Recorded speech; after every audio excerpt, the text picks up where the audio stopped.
At dawn on June 7, 1944, the periscope lens broke the Pacific morning like a black iris. A narrow band of grey ship filled the glass. A destroyer, hull low, bow steaming, straight for a shadow that refused to flee. Below, in the tight metal throat of the submarine, Commander Samuel D. Diley measured distance with a quiet that had the force of orders. Then, fire. 3 torpedoes left the tubes and vanished into the chop. 2 found the hull. The destroyer split amidships, taking steam and steel into the water within minutes. That series of engagements, 5 Japanese ships sunk in a concentrated 4-day span, would become the defining, devastating run of USS Harder and the most talked-about patrol of Commander Diley's career. It was not accident. It was a deliberate, calculated choice to meet the enemy on a line he did not expect. Head-on. Before the sea had time to cool, before the survivors could be counted and the patrol reports written, a simple question would hang over the Pacific.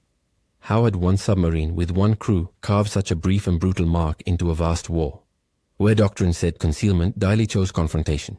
Where doctrine warned retreat, he advanced. The result over June 6 and 9, 1944 was a 4-day stretch of attacks that left 5 Japanese ships on the bottom and a controversy in the ciphers and mess decks of the submarine force about risk, reward, and the thin margin between tactical genius and fatal hubris. If this story is speaking to you, tell me where you're watching from. Drop your city and country in the comments. It helps anchor history to real lives. Samuel David Diley did not look like a revolutionary. Born and raised in Dallas, he carried a careful demeanor and an officer's restraint rather than swagger.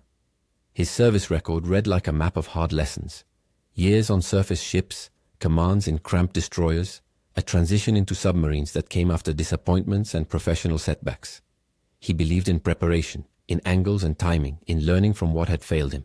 Those who served under him would later describe a man whose decisions were deliberate and whose calm in crisis settled the ship like ballast. Diley's path intersected crucially with a single man, Admiral Charles A. Lockwood, commander of U.S. submarine operations in the Pacific. Lockwood was an operator who wanted results and was willing to push commanders to take calculated risks. He understood both the promise and the danger of undersea warfare. In late spring 1944, Lockwood needed aggressive patrols into heavily defended Japanese waters. Intelligence suggested opportunities in the Philippine backwaters. Harder, commanded by Diley, was among the boats selected. Harder herself was a Gato-class submarine, the workhorse of the U.S. Navy's wartime undersea fleet. Gato-class boats were roughly 300 feet long, built for long-range patrols, and designed to operate in the deep expanses of the Pacific. In practical terms, this meant endurance, fuel capacity for weeks at sea, torpedo stowage for multiple engagements, and a hull that could tolerate depths beyond most surface threats. Test depth, the depth at which a submarine is routinely certified to operate, for Gato-class boats was around 300 feet. That figure was not a guarantee of safety so much as an operating parameter. Crews sometimes pushed beyond it, and the pressure of depth charges could still make the steel sing. Harder's primary offensive weapon was the Mark 14 torpedo, the standard U.S. submarine torpedo of the early war years. The Mark 14 had a troubled reputation for running at incorrect depths and for unreliable exploders early in the war, but by 1944 many of those faults had been addressed. Still, even improved torpedoes were not perfect instruments. To compensate, commanders who wanted hits often close to shorter ranges, fired larger salvos, and timed attacks to exploit momentary blind spots in escort patterns. Diley would use all of those methods, but he would add a tactical twist, the frontal or down-the-throat attack. A frontal attack meant pointing the submarine toward the charging destroyer, not away. Instead of loosing torpedoes from ambush as a prey flees past, Harder would meet the hunter on a vector of collision. The calculus behind that choice rested on geometry and psychology. A destroyer steaming straight for a submarine presented a predictable track and a narrow target profile. If the timing was right, a torpedo fired low and fast could intercept the line of travel rather than chase a flank. Worse for the destroyer, the perception from the bridge, a shadow emerging from ahead, was counterintuitive. Many captains expected submarines to run. The frontal shot exploited that expectation. The night Harder steamed into the Tawi-Tawi anchorage, shallow, cluttered with shipping and patrolled by vigilant escorts. The crew felt the kind of tension that makes time fracture into small, measured beats. Below decks, men moved with the practiced noise discipline of sailors who had learned that sound carries and that the slightest clank could become a sentry's warning. John Kowalski, the sonar operator, sat at the listening panel with his headphones tight, translating pattern and pulse into a map of motion. Sonar in this context meant active or passive listening devices that could pick up propeller noise and echo returns.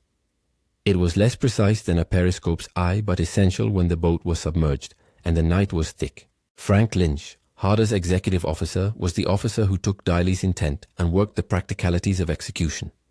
In a submarine, the XO is the chief organizer, the one who keeps the fighting machine fed and sane. Lynch coordinated battery levels, torpedo readiness, and crew rotations. In the coming days, his efficiency would prove as pivotal as any torpedo hit. The mission itself was straightforward in wording and perilous in practice. Lockwood's orders were to reconnoiter Tawi-Tawi, gather intelligence on shipping concentrations, and where possible, interdict enemy movements. Tawi-Tawi, off the southern edge of the Philippines, was a choke point, a place where supply convoys, escorts, and warships funneled through constrained waters. The Japanese defenders were alert, and the anchorage's geography aided their surveillance.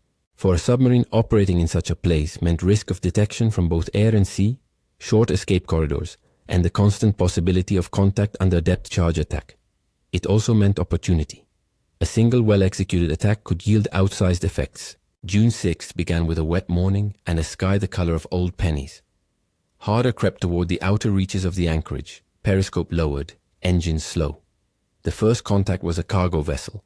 Nothing glamorous, but administrators of war's supply lines are rarely glamorous. They are instead necessary. Detection came through a combination of periscope observation and Kowalski's listening post. The Allied forces had been watching for merchant traffic to cut off Japan's resupply chain. For submariners, merchant ships were valuable targets. They were the sinew that kept frontline units fed and fought. Diley's choice on that first day was instructive. Rather than attempt a long-range picket or an all-or-nothing torpedo spread from a distant bearing, he ordered a stalking maneuver. Close slowly to periscope depth, make visual identification, and wait for an escort to commit. In submarine terms, periscope depth is the shallow depth at which a submarine can raise the periscope above the surface while keeping most of the hull submerged, usually a matter of tens of feet. At periscope depth, silence is a currency. Any wake or wake noise that might betray the boat's presence must be minimized. As the merchant ship steamed, an escort destroyer detached and began a looping approach, searching for the submarine's shadow. Here was the moment that defined Diley's method. Rather than dive and run, Harder held. When the destroyer turned toward the perceived location of the sub, Diley wheeled the boat to meet it. The math was simple and unforgiving. Angle, speed, distance. Torpedo tubes were trained forward. A 3-torpedo salvo minimized the chance of a dud and created a lethal window for a hull at the waterline. The result on that June morning was a hit that crippled the cargo ship and, more consequentially, drew another escort into a pursuit that would set the pattern for the following days. Tactics are often easier to explain in retrospect than to execute under pressure. The down-the-throat approach demanded close quarters and an acceptance of focused danger. A destroyer's depth charges, designed to pound beneath where a submarine hid, were the most immediate risk. Depth charges were explosive devices set to detonate at specific depths and rolled off or dropped by escorts in patterns meant to bracket a submerged contact. A submarine in the path of a charging destroyer risked both the immediate kinetic collision and the later cruel attack from depth charges once the escort realized what had happened. Yet the frontal attack provided a paradoxical advantage. It forced the destroyer to choose between a continued, predictable track or abrupt course changes that might expose it to torpedoes. Many escort captains, trained to expect evasive contact, were slower to adjust to a submarine holding its ground. Harder exploited that hesitation. June 7 was the day the periscope scene opened. At first light, Harder reached an exposed position where escorts patrolled like hungry dogs. Visibility was patchy. The sea surface held light, and the periscope's glass revealed the destroyer's silhouette before its lookouts picked up the faint wake. Kowalski's headset hummed with a low, regular rhythm, the sound of screws cutting the sea. From the conning tower, the scene looked almost intimate. Hull, wake, and a strip of sky. In the compartment below, men braced as Diley gave the slow, steady commands that would send torpedoes forward into a live gauntlet. The attack sequence itself reads like film. Periscope up, bearing computed, range calculated, tubs pressurized, tilt and gyro set, fire. In submarine parlance, fire is concise and absolute. Torpedo tracks were visualized at the periscope as they left the tube, a brief wake like a comet's tail in the water. Hits were not always immediate.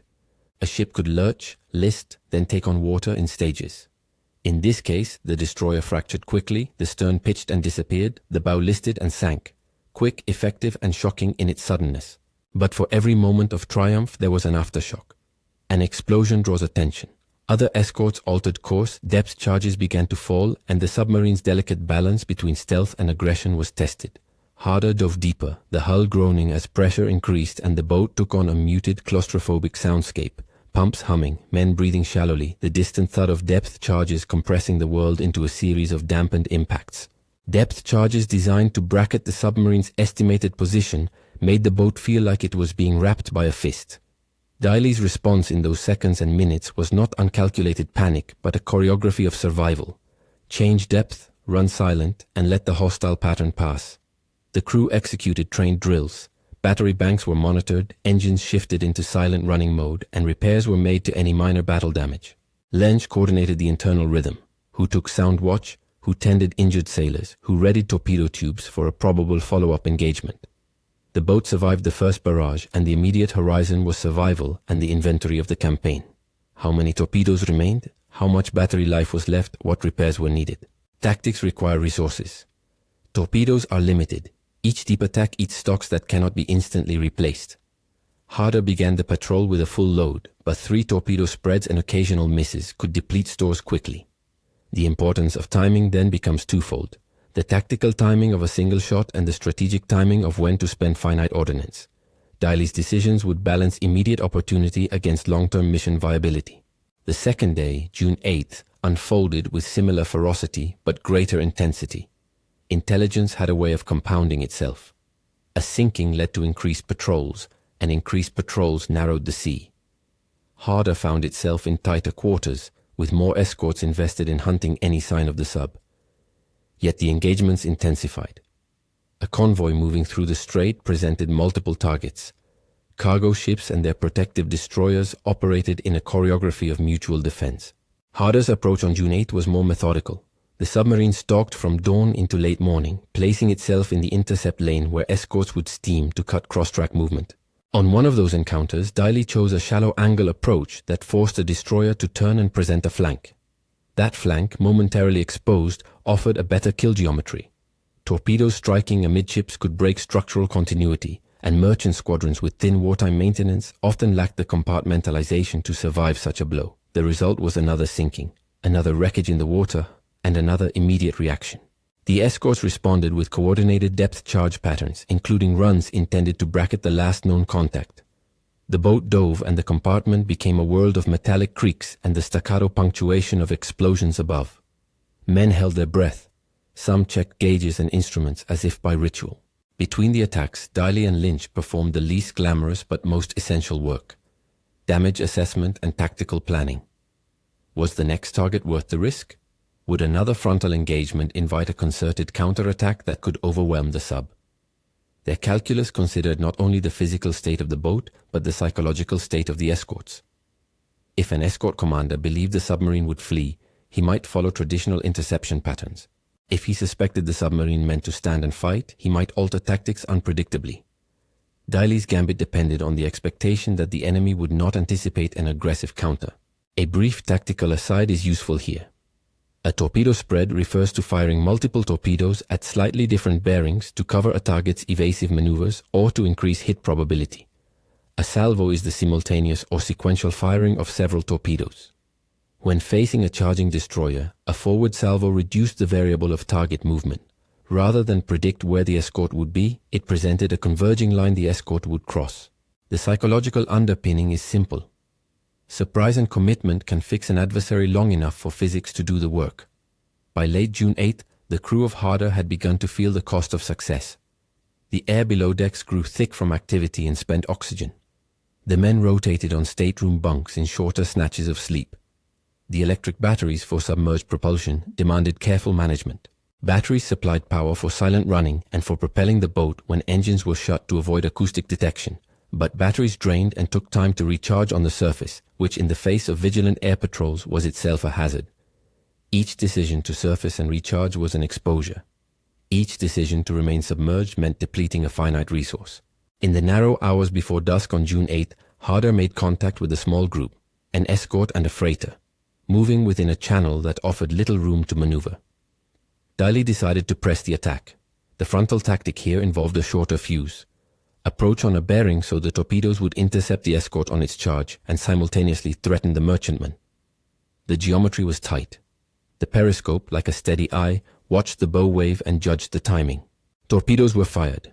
This engagement produced one of the 5 sinkings that anchored the 4-day narrative. The escort hit in the forward section, and the merchantman took damage from a subsequent spread that punctured multiple holds. For the watch below, the creaking of the hull seemed to register the moral and mechanical weight of what had happened. Men had just altered the course of lives and supplies with a handful of detonations. Silence followed the explosions, interrupted only by the distant methodical banging of depth charges as escorts attempted to bracket the submarine. Harder dove again, deeper, and ran silent until the pattern of attack passed. The cost of those hours was not only physical but psychological. A patrol report later described the crew's near-robotic steadiness, but steadiness can hide strain. The medics tended to seasickness and minor wounds inflicted by the jolts of depth charges. Letters home, waiting unread in carrier pigeon boxes or post offices, began to form a background chorus of faces and names. Parents, wives, children. Edwina Diley, Sam's wife, was miles away in a domestic life that would be interrupted by telegrams and by a future that would demand an accounting of sacrifice. Those human ties mattered. They were the anchor that made Diley's decisions not merely strategic choices but moral ones. As the second day wound down, the operational picture grew more complex. Radio intelligence hinted that Japanese command was diverting additional assets to the region. Air patrols increased at dawn and dusk. The sea, which had earlier offered ability and cover, now constricted options. Harder's torpedo stocks were reduced by salvos and misses. Each remaining torpedo became more valuable. The crew's competence had carried them through 2 days of aggressive action. But competence does not eliminate risk. That evening, in the dim glow of the control room, Diley gathered the key officers. They reviewed the torpedo inventory and the most likely courses of enemy movement. The plan for the 3rd day required a choice: continue the high-risk frontal engagements and press the tactical advantage, or shift to a more conservative interdiction to conserve weapons and battery reserves. The decision would shape not only the immediate safety of the boat, but the legacy of the patrol. A single boat could sink 5 vessels in 4 days and alter the calculus of a theater of war, but such feats demanded paying attention to margin. The thin difference between a victorious patrol and a fatal last engagement. Into that quiet planning came the creak of steel and the unspoken knowledge that the sea would again demand action at first light. The submarine's instruments, the men at their stations, and the fragility of the human bodies below decks were all aligned toward one thing: another dawn, another chance, another intersection of risk and timing. The crew slept in fragments. The batteries rested for a night charge, and the periscope sheathed itself like a blade. The narrative up to this point had treated the first 2 days as a proving ground. The frontal tactic produced results. The men executed with precision. Harder survived counterattacks. Yet the patrol centerpiece, the 4-day span that the title claims, still lay ahead. Tactical success had already yielded 3 sinkings counted in the tally that would form the core 5. But attrition, enemy adaptation, and the moral calculus of persistent aggression would test Diley in ways that no drill could simulate. The choice to press forward or to conserve would not be made in a conference room with maps and coffee. It would be decided in the next contact beneath the steel and water, where hearing and timing mattered most.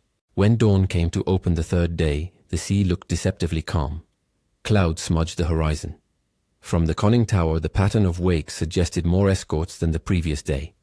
Harder was no longer an anonymous shadow in a busy anchorage. The Japanese forces had reason to look more keenly.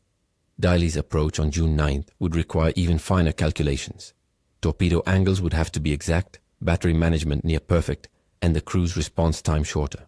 The long lesson of those first 2 days was simple. The boat could win exchanges only as long as its commander measured risk like a ledger and spent ordnance like currency. Yet even as risk increased, so did opportunity. Intelligence indicated a convoy movement that could present multiple targets if the sub could position itself at the right intercept. The geometry of the channel offered a chance for a short-range, high-probability attack. But one more frontal engagement, one more direct meet with an escort would be a real test. The enemy was beginning to anticipate the pattern Diley used. If Harder were to sink 5 ships in 4 days, the critical test would prove whether aggression could remain calculated rather than reckless. Below decks, the crew checked torpedoes and fastened safety latches. Kowalski listened for pattern changes in propeller noises. Lynch ran through contingency plans aloud until they felt less theoretical and more automatic. Outside, the sea moved without concern for the human drama beneath it. The next contact would not permit a long debate. It would demand once again the economy of decisive action. At the edge of the anchorage, a destroyer steamed with a firm, assured bow wave. It was exactly the profile Harder's tactics had been built to exploit. Aggressive, confident, and dangerously close to assumptions. The periscope rose. The lens framed a stern that held the bow wake like a ribbon. In the control room, a slow chain of commands began. Time slowed into a series of crisp pieces.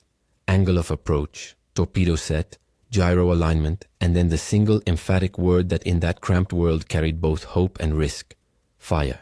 The torpedoes left their tubes and carved the water. The wake glinted, and the sonar echoed the brief, sharp noise of an impact. This attack would be among the 5 that anchored the patrol's 4-day claim. Another ship that would fail to complete its voyage. The immediate aftermath was familiar. Explosions summoned escorts, depth charges fell, and the sub dove and ran silent. But a longer reckoning was also taking shape.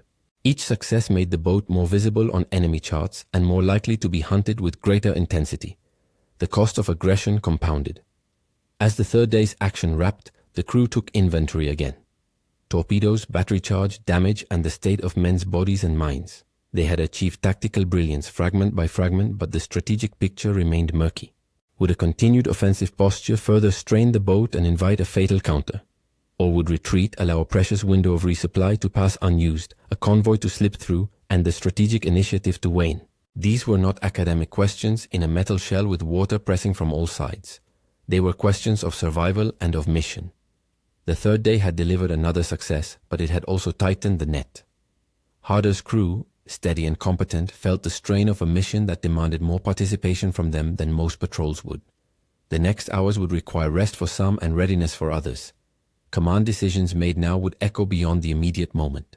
At the point where the 4th day approached, the narrative holds: a breath before the final set of choices that would either complete the 5 and 4 days claim or cost the boat more dearly than any of them had yet borne.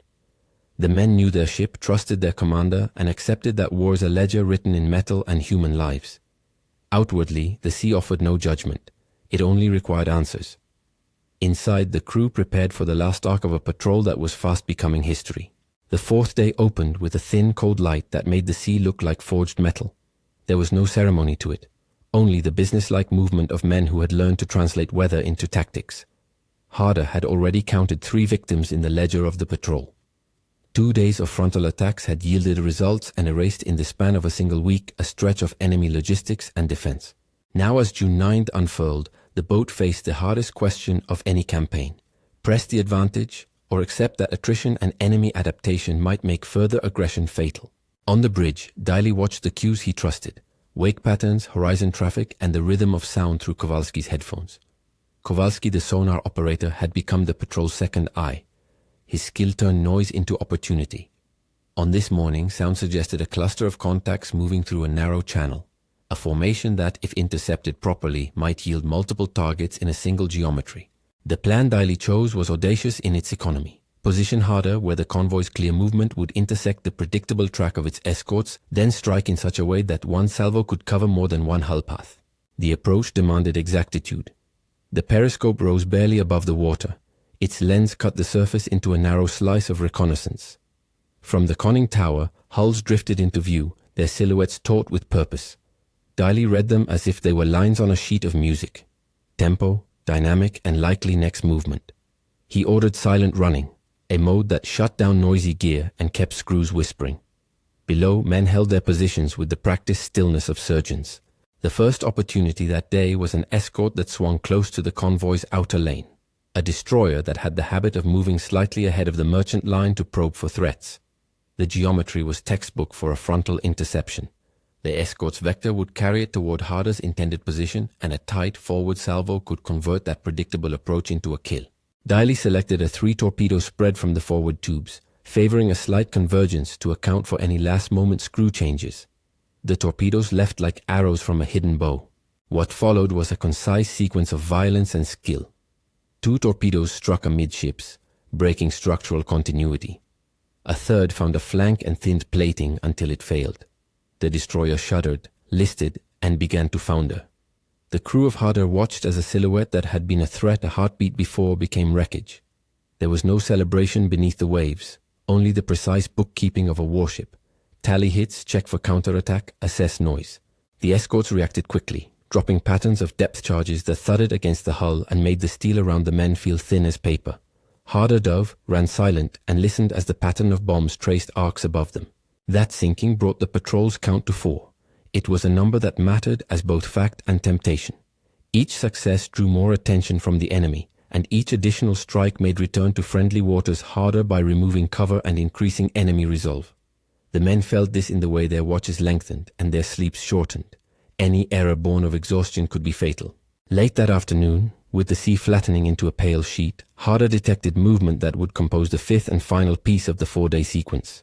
A small convoy, shepherded by a pair of destroyers, moved through a constricted lane. The escort pattern suggested a confidence that came from practice, sweeping arcs designed to surround any contact and push it down. Diley chose a different tack. Instead of waiting for a single escort to charge, he sought a firing position where a single forward salvo could intersect both an escort course and a merchant track in quick succession. A high-risk geometry but high reward if executed precisely. Night gathered before the intercept could be completed. Darkness can be a shield for a submarine, but it is also a blindness unless one trusts instruments. The periscope, useful at dusk and dawn, becomes a liability under a blackout. Here, John Kowalski's expertise with sound and Frank Lynch's capacity to organize the boat's systems proved decisive. They shifted to a sonar-dependent attack, what sailors sometimes call a sonar-only or sound attack approach, using acoustic bearings and timing to calculate an intercept when visual confirmation was impossible. The mechanics of such an attack compress into a few technical truths. Torpedoes run to the settings their gyros are given. They do not correct for errors unless specifically designed to. When firing by sound, the firing officer must convert audio bearings into a firing solution. Angle on the bow, estimated speed, and likely track. It is less forgiving than a periscope shot and the margin for error shrinks. Yet it also offers the element of surprise. Escorts trained to look for periscopes can be blind to an assault that arrives from sound-based geometry. Kowalski's headset hummed and then snapped into focus on a pattern. He called bearings in short phrases that were the language of the sonar trained. Contact left, number of screws, relative bearing change. Lynch translated that into actions below. Set gyro, angle bow, ready tubes. Diley listened, measured, and then gave his only short order for the firing sequence that night. Fire! The water took the torpedoes as silently as a confession. 2 runs converged where the convoy's escort would pass, while a third ran a shallow interception toward the merchantman's projected heading. The explosions that followed made the night answer in 2 abrupt pulses. A destroyer heeled and went down in short order. The merchantman took fatal structural damage and began to sink while survivors scrambled in the water. Sons, husbands, fathers, the sea did not distinguish between combatant and non-combatant beyond the strict legal definitions of war. The men of Harder listened to the subsequent depth charge pattern as if it were a second, more terrible music, concentrated, methodical, and designed to kill a boat that would not be permitted to roam freely. When the noise faded and the men unclenched their muscles, the tally was clear. Over the concentrated window of June 6-9, 1944, Harder had mortally struck 5 enemy ships. The numbers were a stark geometry of consequence. 5 hulls lost, supply chains disrupted, and a tactical pattern on display that would be sifted and debated across naval briefings. The men below decks did not frame their actions in totals. They framed them in survival and in the yardstick of duty. Still, the patrol report that would be written later would carry the headline that made the patrol famous. 5 ships in 4 days. Short term, the impact was immediate. Japanese escort patterns tightened in the area. Air patrols increased. Convoys adjusted timing and routing. Long term, the attack sequence generated doctrinal questions that Admiral Lockwood and his staff did not ignore. Harder's success was not celebrated in the simplistic language of adulation. It was analyzed. Why did frontal attacks work here? How did enemy psychology and training create exploitable expectations? How could torpedo reliability and sonar technique be married to training to produce similar outcomes without exposing boats to catastrophic countermeasures? Tactical analysis from the patrol illuminated several things. First, the frontal or down-the-throat approach reduced certain variables by forcing the target into predictable movement geometry. A destroyer that charges toward a contact has less maneuvering time than one aware of being tailed. Second, the psychological element of expecting a fleeing submarine meant that many escort captains retained habits of interception that did not account for being met head-on. Third, improvements in Mark 14 reliability, the torpedo's depth tuning and exploder fixes, made short-range frontal shots more likely to secure hits. A torpedo that runs true is the sinew of any submarine's attack plan. Finally, the capacity to attack by sound at night expanded the tactical envelope when periscope use was too dangerous. These insights did not make the attacks cost-free. Harder left the area limping in the senses that mattered most for a submarine: depleted torpedo stocks, partially drained batteries, and crew who moved with a weariness that seeped into their gestures. That human reality was no footnote. The patrol's success had a weight measured not only in charts but in names and faces. Officers recorded the wounded, the exhausted, the men who had stared too long at the periscope glass and later would not speak of what they had seen. Somewhere back in the United States, Edwina Diley received reports and eventually the telegrams only wore consent, announcements of commendation and later news that required wrenching reassessment of the cost of service. Harder returned to base with honors for the audacity and effectiveness of the patrol. Her tactical doctrine, the disciplined frontal attack, the use of sonar-only solutions in darkness, the economy of torpedo expenditure, entered conversations in training rooms and aboard other boats preparing for similar missions. Admiral Lockwood highlighted the patrol as evidence that undersea commanders could, with disciplined aggression and careful calculation, achieve outsized effects. What Harder demonstrated was not a shortcut to reckless bravery, but a disciplined application of geometry, timing, and the psychology of the opponent. Yet history is never only immediate outcomes. Harder's story did not conclude with that patrol. In later months, she would continue to operate aggressively in the Pacific, and in a later final engagement, she would be lost with most of her crew. Roughly 80 men would not return. The contrast between tactical brilliance on one patrol and ultimate fatal loss on another underscores a grim truth of naval warfare. The margin between innovation and catastrophe is thin. The same traits that enable decisive action, courage, aggressive initiative, and willingness to accept risk, also expose a ship and crew to greater peril. For the families of those lost, that calculus offers little solace. The human dimension of Harder's story is essential. Memorials followed. Plaques and plates in naval yards, inscriptions on granite, and the solemn bells at ceremonies became places to focus grief and reverence. Edwina Diley, who had endured long absences and the anxiety that comes with a sailor's life, lived the aftermath with quiet dignity. Her son, Sam Jr., and William would grow up with the legacy of a father whose decisions carved both victory and an eventual national sorrow into naval memory. Crew members like Harold Peterson and David Chan, whose daily competence kept the boat alive in the tightest moments, were remembered in reunion letters and post-war remembrances that took the shape of simple, exacting praise. They did their duty. Institutionally, Harder's patrol influenced training and doctrine. Submarine schools incorporated aspects of the frontal attack into exercises, teaching officers how to calculate intercept courses and how to cultivate the psychological advantage that comes from surprising an opponent's expectations. Emphasis was placed on crew cohesion and the management of fatigue. Commanders were taught to weigh audacity against the cumulative toll attacks take on men and material. Lockwood's wartime papers and later naval analyses credited the patrol with prompting formalized study, though they did not universally advocate frontal attacks as default doctrine. Instead, the lesson was more precise. Matched to the right moment and executed with strict discipline, aggression can be decisive. Misapplied, it is catastrophic. Strategically, the effect of concentrated submarine action in choke points was cumulative. Every merchant ship sunk strained Japan's capacity to move material and sustain distant garrisons. Destroyers lost meant fewer escorts to defend convoys elsewhere. Attrition in escort strength forced redistribution of resources across a theater that already suffered from stretched logistics and overextended supply lines.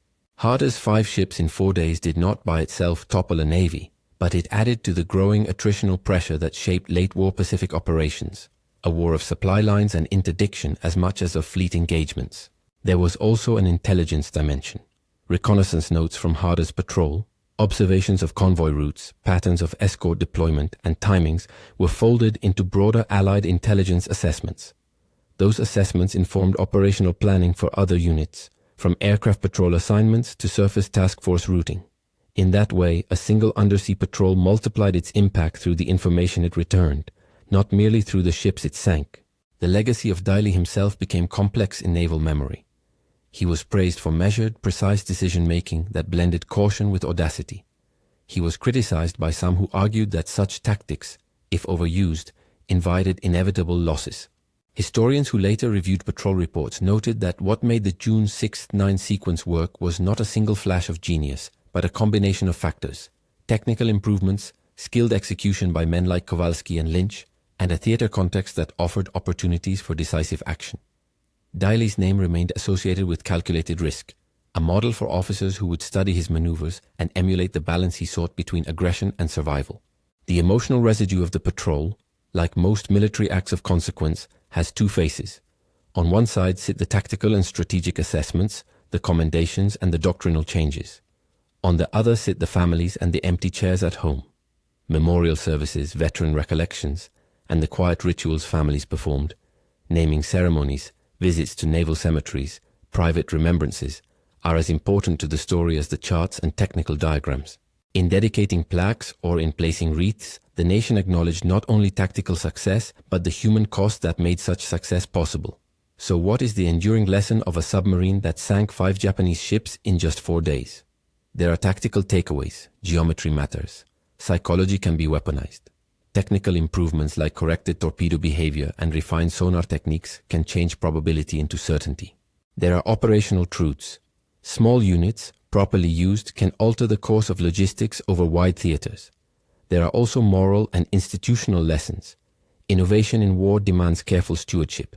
Commanders must weigh the lives entrusted to them against the objectives they pursue. In the quiet final coda to the Harder story, there is a sobering symmetry. The patrol that produced 5 sinkings in 4 days burned a bright tactical light across the Pacific. That light both illuminated new possibilities and exposed new vulnerabilities. The same currents that allowed daring attacks also carried reprisals and danger. Harder's later loss with most of her crew is not a footnote to the June patrol. It is a reminder that naval warfare is a ledger of both accomplishment and sacrifice. The sea keeps the final accounting. Wrecks rest where the hulls found bottom. Names appear on rolls and in marble. The name Harder and the memory of Samuel D. Diley and his crew live in those inscriptions and in the training rooms where officers still study diagrams of intercept courses. The memory is not a simple triumphal banner. It is a layered record of ingenuity, of risk, of consequence, and of human cost. In end, the story returns to the image that began it. The periscope rising at dawn, a narrow sliver of lensing that changed the fate of ships and men. That morning sequence, one commander's steady math against the destroyer's forward charge, crystallized a way of fighting that would be copied, studied, and debated.